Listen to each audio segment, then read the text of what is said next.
Ganu gods and goddesses, kings and queens. Ganu mean God and you, the Nazi Greek, family, allies, and enemies. And Kosi, right? And Kosi and Kulu. A lot of y'all know me as Slip Double, full-fledged Black Power banging. But I had to grow up into my African self, embrace my African name. So I want to talk about this ceasefire they got going on in LA. I didn't say nothing about it for a long time. I've been waiting for this for a long time. I've been pushing for this for a long time. All the homies know that this is where I'm at. This is where I feel that we should have been a long time ago.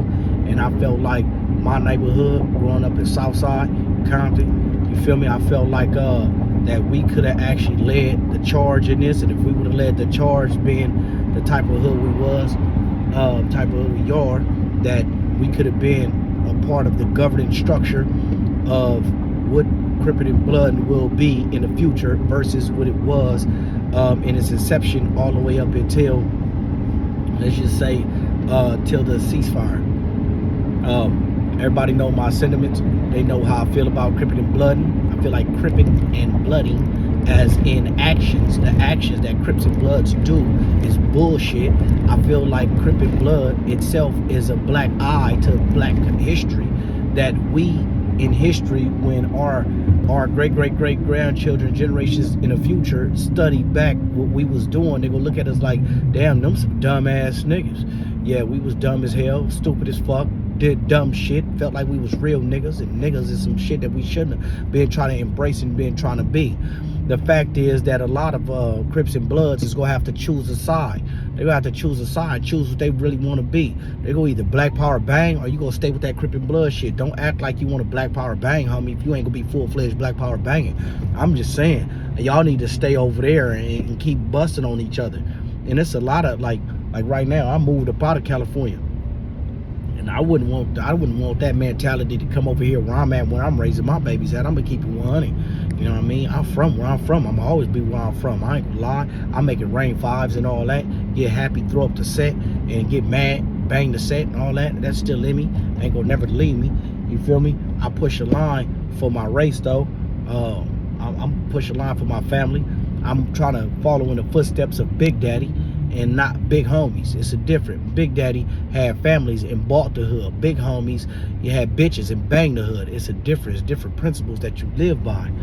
But speaking on the ceasefire, until the men that's in it actually get back to these principles and actually truly hug these principles, you feel me? And a lot of principles ain't lost. A lot of individuals have these principles when they go home, when they leave the hood, when they leave the homies, they have these principles.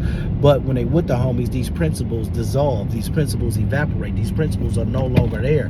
So that let us know something, that why is it when we come around each other, we're poison? That's crazy that we're poison to each other. Why we can't get to a point where we actually building with each other, building something fabulous. We haven't built anything. Every great civilization built something. And Kemet built the pyramids. You feel me?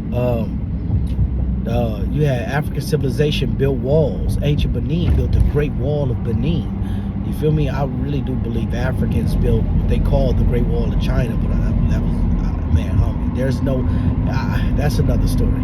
But anyway, for us to really push a line on how we push, we got to go back into these principles. One of the main principles that we need to create and we need to adopt is let the dead homies die so the little homies can live.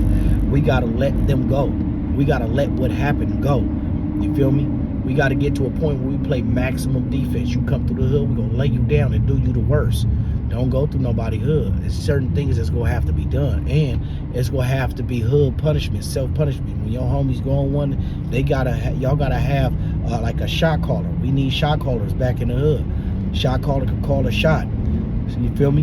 And sin. But can't nobody go through and override that. You ain't no just going on your own. Little homies can't run the hood. Little homies don't know what the fuck to do. They don't know enough history. They ain't smart enough. You feel me? So I'm just putting that out there, that yeah, Crips and Bloods gotta embrace Black Power Bank. Go back into history. Study COINTELPRO. Study how counterintelligence program implemented by J. Edgar Hoover and FBI destroyed us in every movement that we was trying to do. Study how propaganda work, psychological warfare. And without this, you just gonna fall. Like the Mexicans put out a post like we're gonna attack black people. Man, the T-Flats from Compton, homie. Yeah, y'all gotta stop acting like the T-Flats bitches and they gonna put up a post and they ain't really about to just go put in work. They go put in work. You know what I mean? And yeah, the T-Flats are notorious for putting NK on the wall. They notorious for that. You feel me?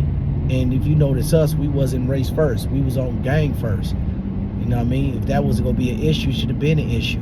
Don't try to make it an issue now. Don't try to redirect the energy. Keep the energy on building. We got other fish, bigger fish to fry, and we need to focus on getting us right, getting our economics right, and building food, clothing, and shelter for our family, especially with the way the United States is going in this upcoming right now. We don't need to be creating unnecessary wars.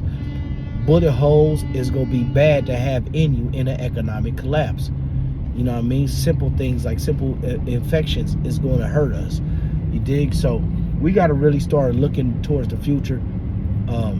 It's gonna be a lot of biting your tongue, a lot of that guns and knuckles. You got to set a lot of that down, homie, in order to make this work. Feel me? I've been doing this a long time. I know how to kill the enemy, save the man. That was an actual thing that they did. The Pilgrims did to the Native Americans that was here. When they said kill the Indian, save the man, they basically killed the enemy that was inside of them. They restructured the brains of these motherfuckers. Same thing they did to us, restructure our brains. We stopped fighting the fight for liberation to start killing each other and bragging about killing each other. That's some dumb shit. But we got to go back in history. Got to read history. The homies got to be in the hood reading history. It's beyond getting high and drunk. And we got to also stop doing things to make money that destroy our community. It's a lot of things that we have to do simultaneously in order to make it work. One of the things, there's a couple of books that need to be got. Excuse me, The Compensatory Code by Neely Fuller. Got to go obtain that book. We really don't need to be hanging around each other if we ain't about to do nothing productive. Keep it 100. I didn't understand it at first. I understand it now. But I'm going to go ahead and post this. I really would like to go live with cats and do have conversations about this, because conversations is where it really come in. Right now, it's just like me rambling. I'm going to go ahead and let this go. I just want to say that we ain't about to start a peace treaty with us just to fight Mexicans, homie. That's some bullshit.